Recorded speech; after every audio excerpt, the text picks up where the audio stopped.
Good afternoon students, শুরু করতে চলেছে আজকের ক্লাস।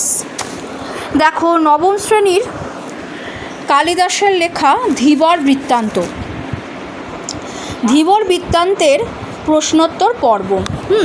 চলে যাচ্ছি সরাসরি প্রশ্নোত্তর পর্বে। 1 নম্বর হচ্ছে, তপবনে কোন মুনির অনুপস্থিতিতে রাজা দুষ্মন্ত শকুন্তলাকে বিয়ে করেছিল? তপবনে কোন মুনির অনুপস্থিতিতে রাজা দুষ্মন্ত শকুন্তলাকে বিয়ে করেছিল? উত্তর হবে মহর্ষি কর্ণ। ঠিক আছে। 2 নম্বর দেখো, শকুন্তলাকে কে অভিশাপ দিয়েছিলেন? শকুন্তলাকে কে অভিশাপ দিয়েছিলেন? উত্তর হবে ঋষি দুর্বাসা। চলে যাচ্ছে পরের প্রশ্নে, শকুন্তলা আংটিটা কোথায় হারিয়ে ফেলেছিল? শকুন্তলা আংটিটা কোথায় হারিয়ে ফেলেছিল? উত্তর হবে শচী তীর্থে। চলে যাচ্ছি পরের প্রশ্নে, শকুন্তলার আংটিটি কে